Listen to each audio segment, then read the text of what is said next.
El aire del tribunal era pesado y solemne, impregnado con el olor a papel viejo y a la justicia fría e impersonal. Las paredes de madera oscura y el techo alto parecían absorber cualquier vestigio de esperanza, y en el centro de todo, en su estrado elevado como un monarca en su trono, se sentaba el juez Ricardo Montenegro. Su toga negra era una armadura de autoridad, su rostro una máscara de impaciencia y rigor. Sus ojos, afilados y críticos, barrieron la figura encorvada ante él, no viendo a un hombre, sino un problema a ser resuelto, un número de expediente a ser archivado. Para Montenegro, la ley era un bisturí, y él era el cirujano, cortando las imperfecciones de la sociedad con precisión y sin emoción, creyendo que el orden dependía únicamente de su mano firme y de su imponente mazo. Ante aquel poder abrumador estaba Samuel. Él no era un acusado. Era la personificación de la invisibilidad social, un fantasma vestido con harapos que el mundo se esforzaba por no ver. Sus ropas, rasgadas, manchadas por la vida en las calles, y la barba desaliñada que escondía su rostro, eran un testimonio silencioso de su caída. Mantenía la mirada fija en el suelo, no por culpa o vergüenza, sino por un cansancio profundo, el agotamiento de quien ya ha perdido todo, incluso la voluntad de luchar.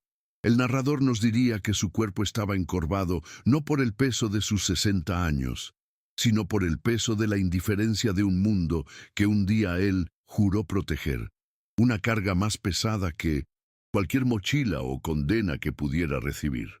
La voz del fiscal resonó por la sala, ríspida y desprovista de cualquier compasión, enumerando el delito de Samuel, un hurto de comida, un crimen de supervivencia, como si describiera un acto de pura maldad.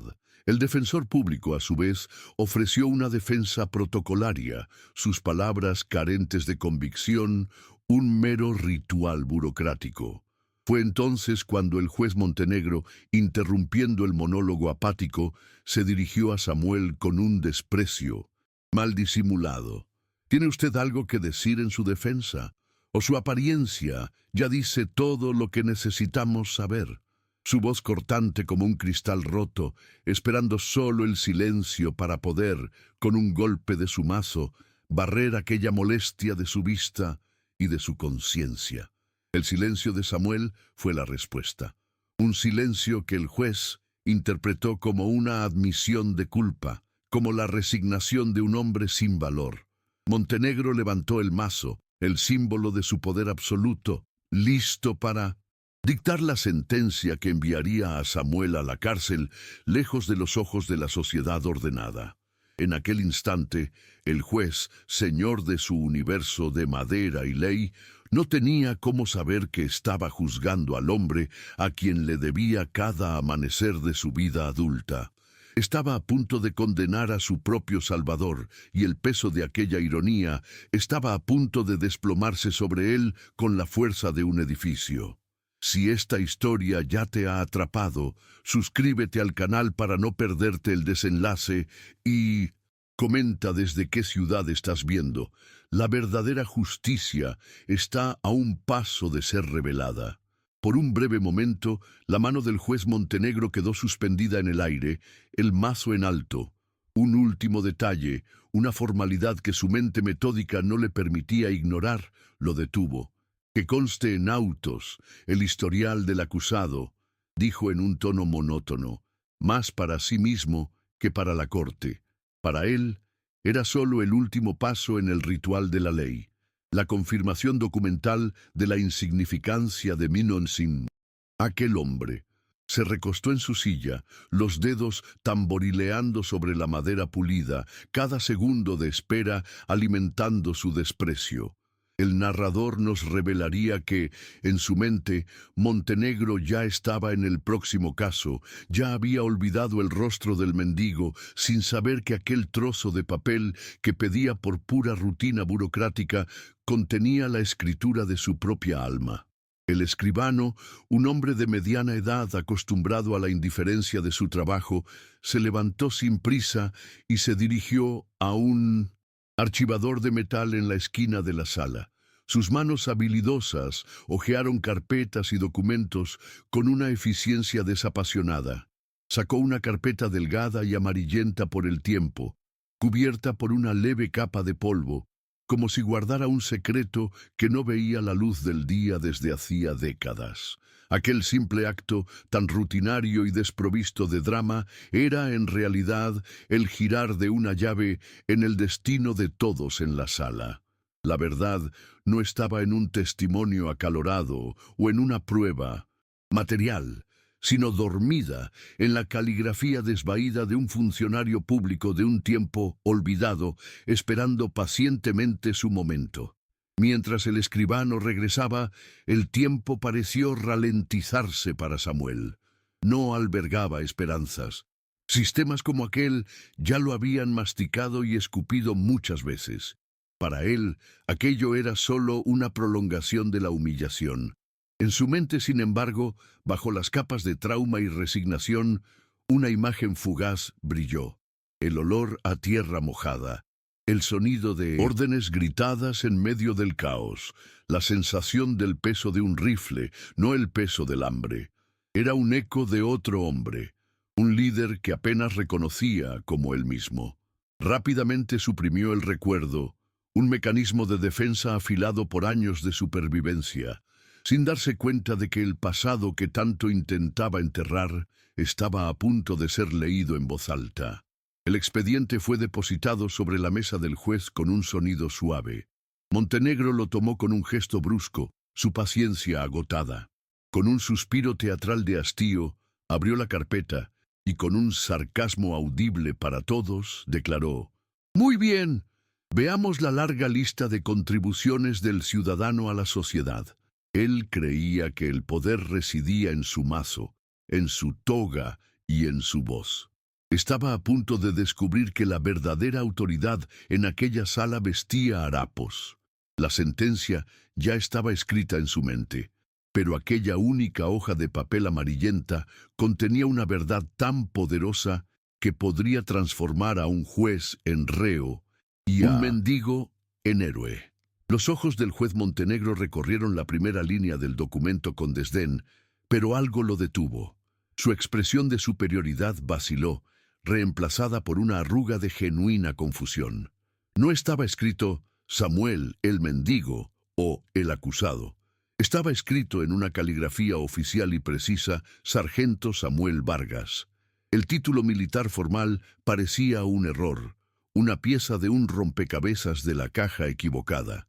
El juez releyó la línea y por primera vez en aquel día levantó los ojos del papel para mirar al hombre en el banquillo, como si intentara conciliar la imagen decrépita frente a él con la inesperada dignidad de aquellas dos palabras.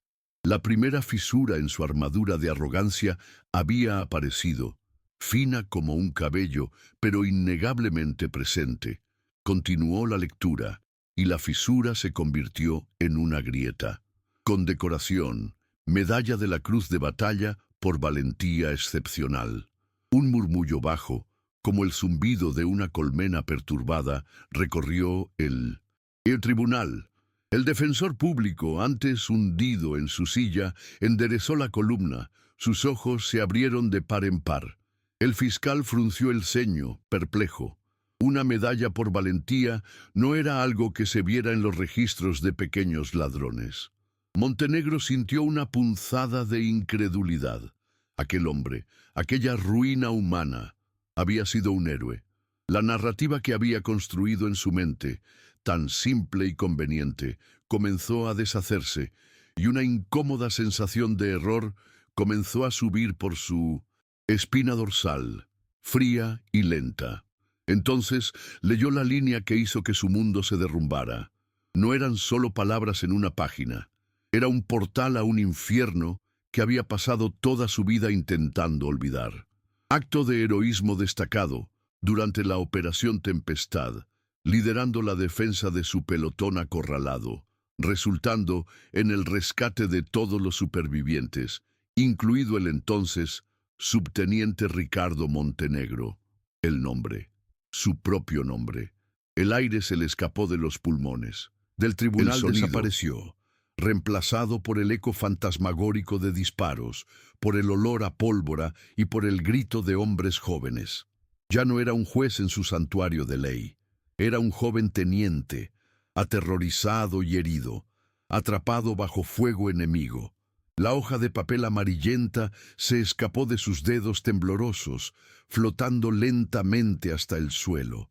El suave sonido de su caída resonó en el silencio mortal que se había instalado en la sala. El rostro del juez perdió todo su color, convirtiéndose en una máscara de cera.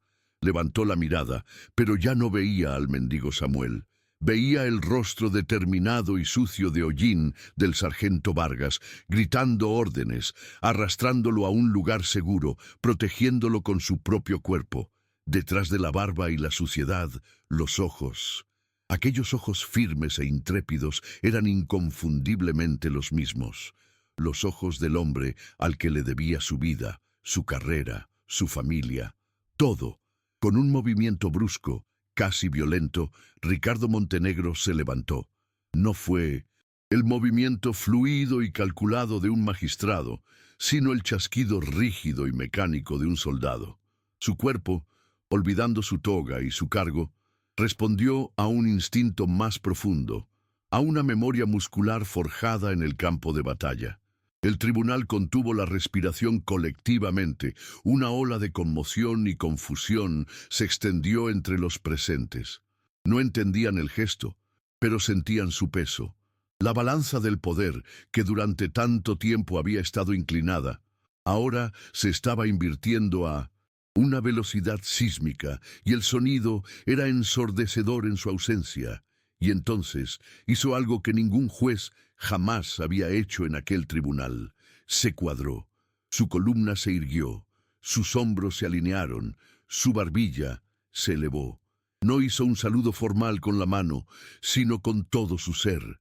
Su postura era la de un soldado raso ante un general legendario, una demostración de respeto absoluto que trascendía cualquier ley escrita por hombres. En aquel instante sagrado y terrible, no había juez y acusado en la sala.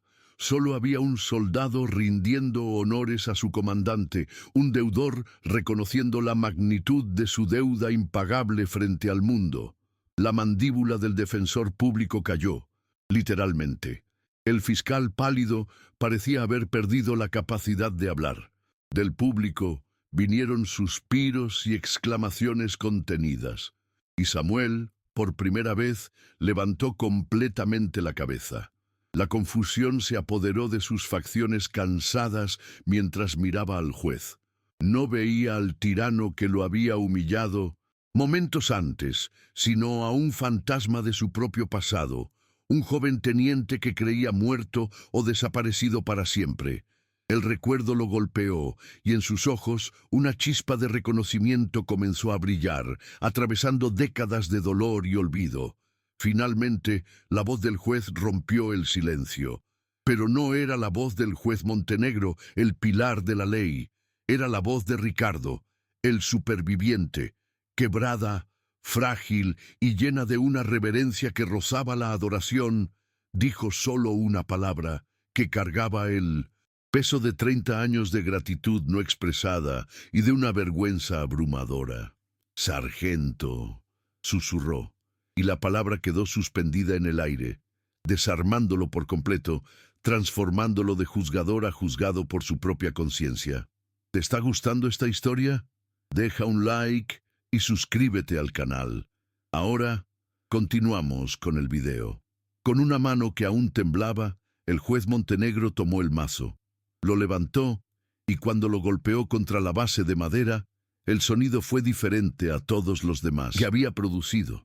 No fue el chasquido seco y final de una sentencia, sino el golpe sordo y resonante de una puerta que se cierra a la injusticia y se abre a la verdad. Caso cerrado. Su voz, ahora clara y firme, llenó cada rincón de la sala. Todos los cargos quedan retirados. Las palabras eran simples, un procedimiento estándar, pero en aquel contexto se convirtieron en una absolución no solo para Samuel, sino para la propia conciencia del juez. La ley, que momentos antes era un arma de opresión, se había convertido por fin en un escudo para proteger el honor.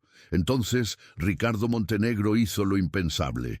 Le dio la espalda a su asiento de poder, a la silla que simbolizaba toda su carrera y estatus, y bajó los escalones de su estrado. Cada paso hacia abajo era un acto deliberado de humildad, una renuncia simbólica a la autoridad que lo había cegado. El narrador nos contaría que, al descender, no solo se estaba acercando a Samuel, estaba cruzando un abismo de 30 años de orgullo y olvido, para finalmente ponerse al mismo nivel del hombre que le permitió tener una vida de la que enorgullecerse. Se estaba despojando de su toga para vestirse de humanidad, cambiando el papel de juez por el de un hombre agradecido. Se detuvo directamente frente a Samuel, que lo observaba con una mezcla de conmoción y una antigua familiaridad que resurgía en sus ojos. Ante todo el tribunal, los fiscales, abogados y ciudadanos que antes lo temían, la voz de Montenegro se quebró de nuevo. «Sargento, perdóneme», dijo, las palabras cargadas con el peso de una deuda inconmensurable. «Perdone mi arrogancia, perdone a este sistema por no haberlo visto». En ese momento la ascensión de Samuel fue completa. Ya no era el mendigo, el acusado, el invisible.